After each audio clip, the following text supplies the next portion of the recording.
베드로서 1장이 거의 이제 오늘로 끝나고 이제 다음 주서부터는 2장 이제 해야 될 것 같습니다.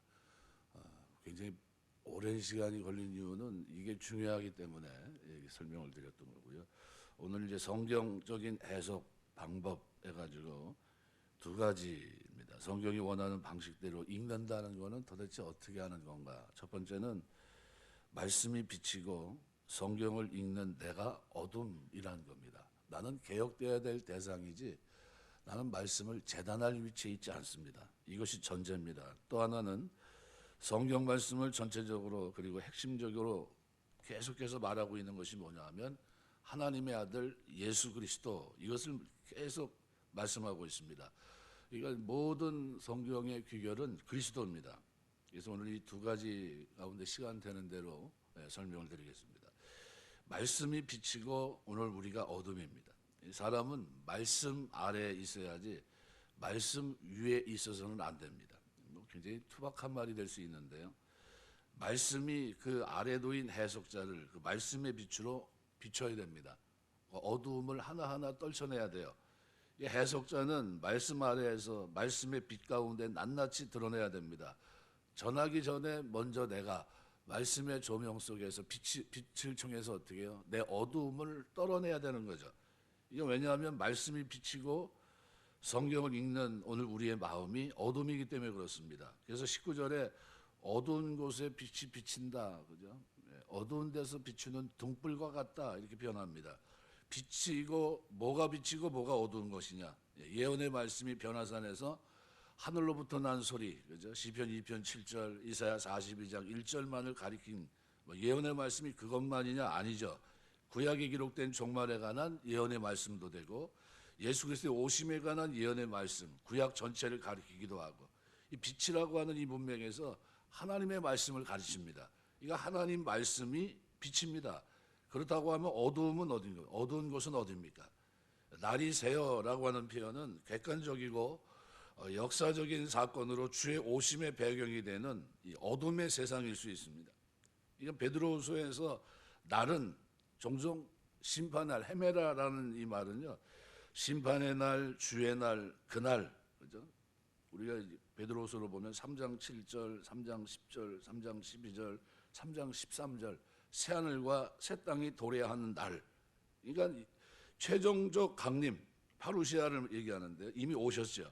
최후 심판과 영원한 나라가 완성되는 날, 그 재림의 날을 가리킵니다.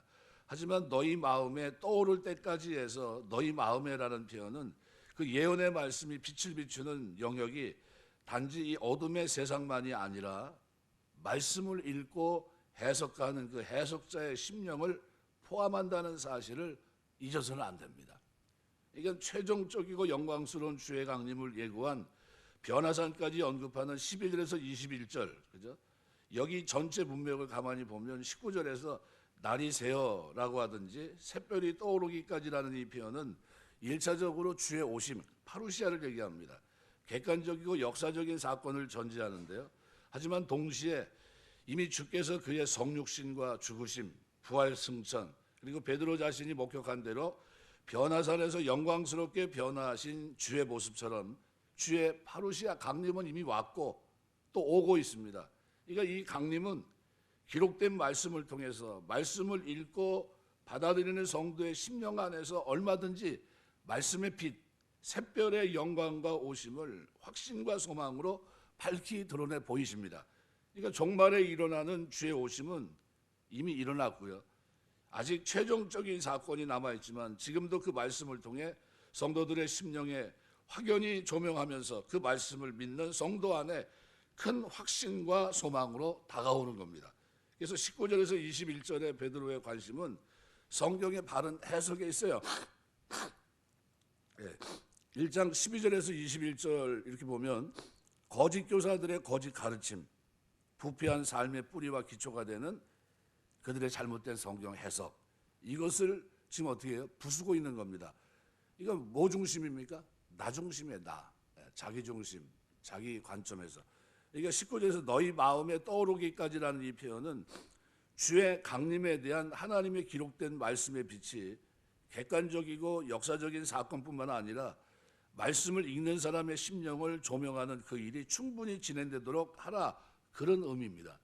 이건 더 기본적인 가르침은 뭐냐면요, 무엇보다 해석자 자신이 비치고 말씀이 해석자의 이성의 빛에 의해서 드러내야 될 무슨 관찰, 대상 정도 이렇게 생각하면 안 된다는 거죠. 사실은 왜냐하면 말씀이 그 관찰자와 해석자인 오늘 우리를 비치는 빛이고, 말씀을 읽는 오늘 우리를 관찰, 그리고 관찰과 해석을 당하는 대상이라고 하는 사실을 지금 분명히 드러내고 있는 겁니다. 그러니까 말씀은 항상 전제가 뭐냐, 말씀은 빛이고 나는 뭐예요? 말씀을 읽는, 묵상하는 나는 어둠입니다. 그러니까 성경을 대하는 이 기본적인 전제를 부인하는 사람들이 누구냐 하면 거짓 교사들이에요. 그들의 출발점은 바로 거기 있습니다. 그래서 거짓 교사들은 그들의 머리가 빛이고 성경 말씀이 어둠이어서 그들 자신의 생각의 빛으로 비추면 말씀의 의미가 떠오르고 그들에게 알아진다는 방식으로 거꾸로 성경을 해석합니다. 그러니까 어떻게 해요? 자기 중심이에요. 세상 중심이고 자기 멋대로입니다. 이걸 쉽게 이해시키면 이런 겁니다. 과학자가 개구리를 해부합니다. 해부해야 정확하게 알겠죠. 학자가 어떤 본문을 분석하고 파악할 때 어떻게 해야 됩니까? 정확하게 해야 되겠죠. 전후 문맥을 보고 문장을 봐야 되겠고, 우리가 어떤 글을 이해한다고 할 때 내 이성의 빛으로 그 본문을 비추고 내 생각, 이성의 빛 아래서 본문을 두고 본문이 내 이성 빛 아래서 어떻게 드러나는지 확인하게 됩니다. 그런데 성경은 그렇게 하면 안 돼요. 왜 그러냐면요, 성경 읽기 위해서는 우리가 관찰 대상을 분석하고 이해하고 노력하듯이 우리의 이성으로 파고들어 분석해야 되는 부분이 있지만, 그러나 성경은 하나님 말씀으로서 그 이상입니다. 이게 무슨 얘기냐면 성경 자체가 하나님 말씀이고 말씀의 빛이고 해석자인 오늘 우리가 어둠이라고 생각한다면 성경을 읽고 해석하고자 할 때 통상 우리가 다른 대상을 파악하고 지식을 얻고자 하는 태도와는 다른 방식이 있어야 된다는 거죠. 다른 방법. 그러니까 전적으로 하나님을 의지하는 태도가 필요하고 하나님을 알게 해달라고 간청하는 기도의 태도가 우리에게 필요합니다. 왜 그럴까요? 개구리는 그냥 해부하면 압니다. 아, 이렇게 됐구나, 구조가. 파악하죠. 인간은 사람에 대해서 사귀고 대해보면 알아요. 아, 이 사람이 성격이 이렇구나. 배운 게 이 정도 되는구나. 언어를 보면서 다 대충 어느 정도 이해합니다. 근데 하나님의 경우는 뭘 통해서 알 수 있습니까? 말씀입니다.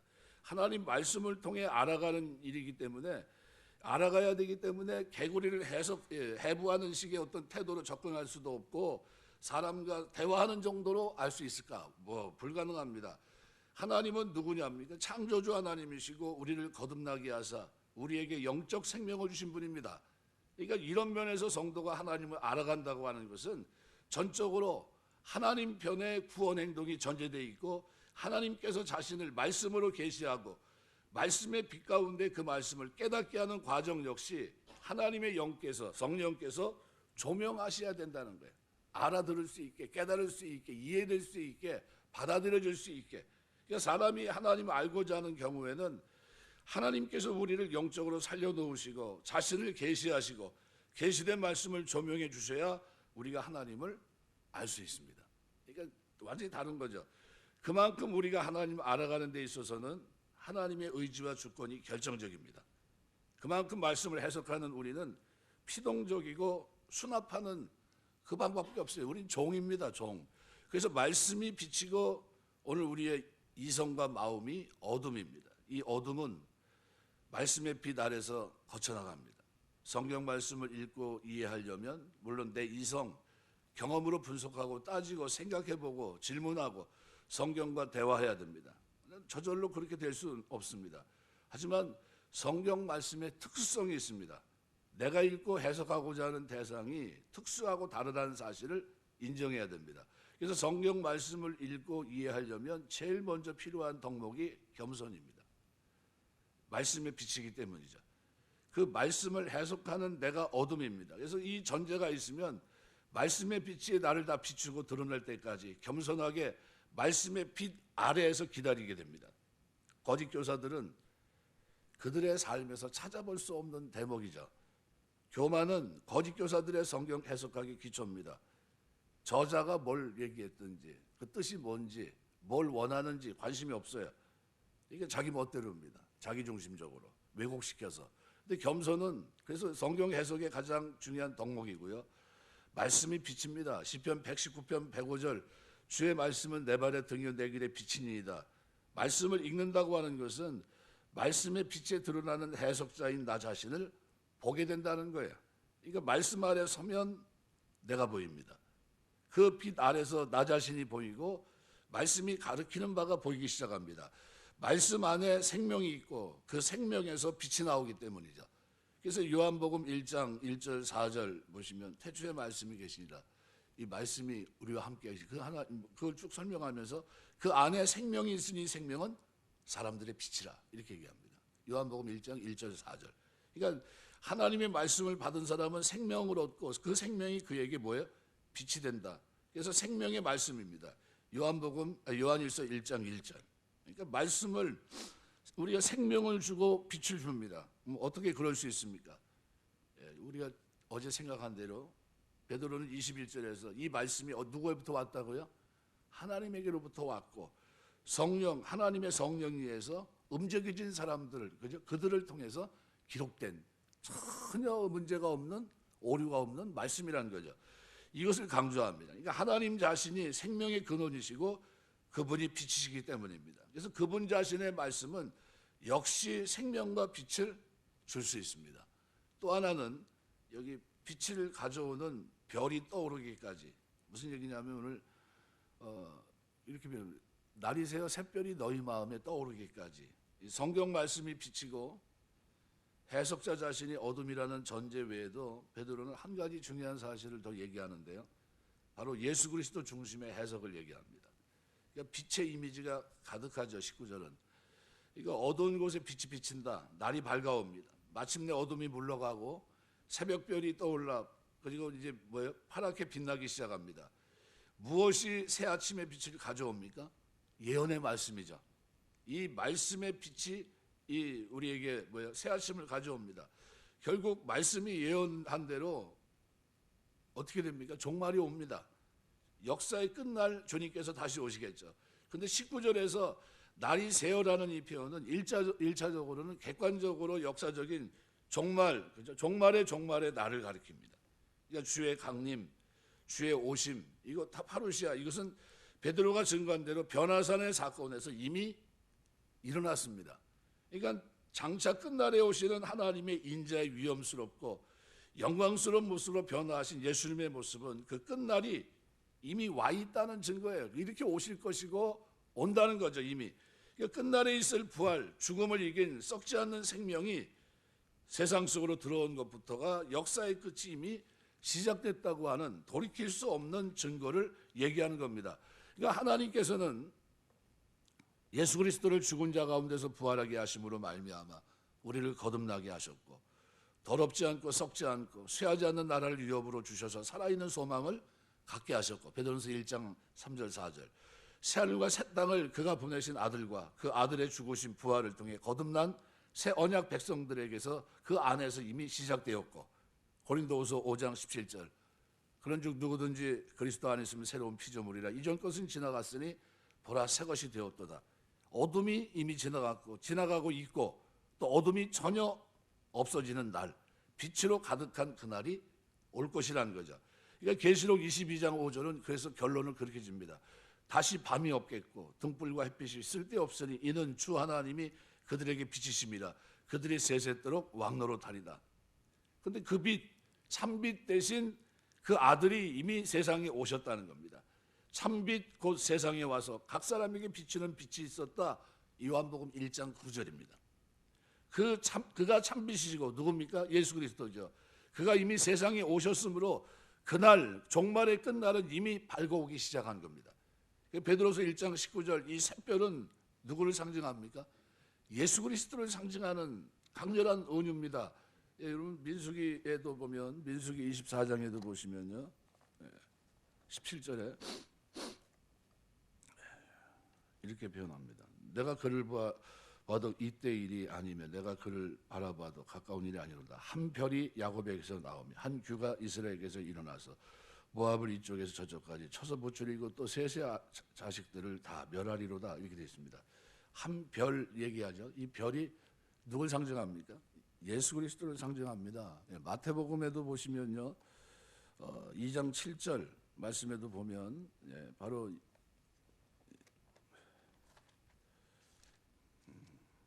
2장 7절 보면 헤롯이 가만히 박사들을 불러 별이 나타난 때를 자세히 묻고 누굴 상징합니까? 별이 누굴 상징하는 겁니까? 예수 그리스도입니다. 그러니까 이런 장면들, 그러니까 이미 샛별은 누굴 상징합니까? 성경에서 구약이나 신약이냐? 예수 그리스도를 상징합니다. 그러니까 샛별은 문자 그대로 하면요, 포로스란 단어인데 빛을 가져오는 별입니다. 어둠을 물리치고 아침이 도래하게 하는 상징처럼 완전한 빛의 나라가 오는 것을 알리는 확연한 증거가 별입니다. 그러므로 새벽별이 너희 마음에 떠오르기까지 1장 19절 샛별, 그죠? 역사의 끝날에 오시는 주의 강림 파루시아를 말합니다. 주의 재림의 사건을 가리키는 소보교. 근데 그걸 그렇게 보면 문제가 되겠죠. 어떤 문제가 됩니까? 주의 오심, 새벽별이신 예수 그리스도는 이미 오셨습니다. 성육신으로 십자가 사건으로 부활과 승천으로 오셨고 그의 영, 예수의 영, 고린도후서 4장 10절, 그죠? 성령의 강림으로 사도행전 2장 1절에서 4절 이미 오셨고 오고 계시고 그리고 장차 온전히 임하실 겁니다. 그러니까 그래서 샛별이 너희 마음이 떠오르기까지라는 이 표현은 뭘 얘기하고 있냐면요, 성경을 읽을 때 예수 그리스도께서 우리가 읽는 말씀을 중심으로 말씀이 궁극적으로 가르치는 내용으로 확연히 떠올라 마음에 잡힐 때까지 그 말씀의 빛 아래 머무르라 이런 뜻입니다. 전에 이제 목사님들이 성경을 읽으면서 어디요? 성경을 강대상에서 펴놓고서 이해가 안 되면 며칠씩 주소가 했던 박유선 박사님은 성경을 읽다가 주회를 하다가 해결이 안 되면 며칠씩 금식하고 기도하고, 그게 뭐예요? 샛별이 떠오르기까지라는 겁니다. 말씀은 예수 그리스도를 가리킵니다. 그래서 사도 요한은 예수 그리스도 자신을 육체로 입고 오신 말씀으로 표현합니다. 요한복음 말씀에 보면요, 1장에 아주 중요한 부분들이죠. 요한복음 1장 14절 말씀이 육신이 우리 가운데 거하시며 우리가 그 영광을 보니 아버지의 독생자의 영광이 은혜와 진리가 충만하더라. 말씀이 육신이 우리 가운데 거하시며 부활하신 예수님 자신도 누가복음 24장 26절 27절에 보면 그렇게 표현합니다. 그리스도가 이런 고난을 받고 자기 영광이 들어가야 할 것이 아니냐 하시고 이에 모세와 모든 선지자들의 글로 시작하여 모든 성경에 쓴 바 자기에 관한 것을 자세히 설명하시니라. 부활하신 예수님 자신도 자기를 가리킨 것이라고 하는 것을 분명히 어떻게 해요? 증거하셨습니다. 생명의 말씀이 비치고 새벽별, 그죠? 샛별 예수 그리스도를 가리킨다면 그러면 성경 말씀의 내용도 뭡니까? 다 그리스도예요. 그래서 성경 66권은요, 오실 그리스도, 오신 그리스도, 다시 오실 그리스도예요. 계속해서 그걸 강조하고 있는 겁니다. 그러니까 모든 성경은 누굴 가리켜요? 예수님을 가르칩니다. 그가 샛별이고 온 세상을 비추는 빛이라는 거예요. 요한복음 1장 9절 이렇게 표현합니다. 참빛 세상에 와서 각 사람이 비추는 빛이 있었다 표현하고 있고요. 요한복음 9장 5절에도 보면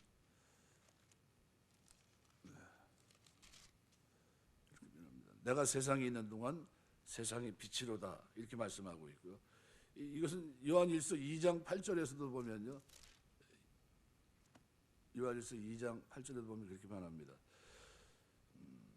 내가 너희에게 새 계명을 쓰노니 그에게와 너희에게도 참된 것이라. 이는 어둠이 지나가고 참빛이 벌써 비침이니라 이렇게 얘기합니다.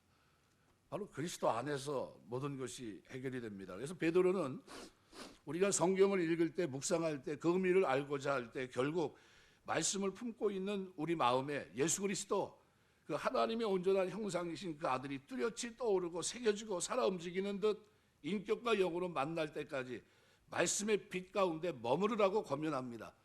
그죠? 그래서 말씀 앞에 말씀을 펴놓고 이해하고 깨달을 때까지 어떻게 해요? 자의적으로 해석하지 않고 성경의 문맥을 따라서 그 이후에 해석하는 거죠. 그러니까 그것이 하나님의 말씀을 정당하게 대하는 방식이고요. 결국 말씀 해석의 결론은 누굽니까? 예수 그리스도입니다. 성경 말씀 자체가 샛별인 그리스도를 드러내고요. 성경 말씀의 근본 구조가 종말론적이면서도 종말의 핵심도 여전히 예수 그리스도입니다. 하나님의 말씀은 그 아들 예수 그리스도를 가리킵니다. 말씀 맺겠습니다. 이 두 가지 전제를 우리가 잊어서는 안 됩니다. 말씀이 빛이고 성경을 읽는 데가 어둠이라는 사실을 전제하고 있고요. 성경 말씀은 전체적으로 그리고 핵심적으로 하나님의 아들 예수 그리스도, 샛별이신 그리스도를 가르치고 있다는 거예요. 이것에 기초한 성경 해석이 바른 해석입니다. 자의적으로 자기 멋대로 스스로 이렇게 하는 해석은 잘못된 해석이죠. 우리가 하나님 섬기며 사는 동안에 늘 하나님 말씀을 읽으면서 그 앞에서 겸손히, 그죠? 내가 해부하듯이 보는 게 아니라 어떻게 해요? 말씀을 알아들을 수 있고 깨달을 수 있도록 나에게 어떻게 해요? 하나님 성령이 역사해 주셔서 받아들이고 확신 속에 거할 수 있도록 늘 기도하고 겸허한 자세가 필요합니다. 그 자세가 저 여러분의 신앙생활 속에 말씀을 대하는 여러분의 삶 속에 늘 충만하게 되시기를 주의 이름으로 축원합니다. 기도하겠습니다. 하나님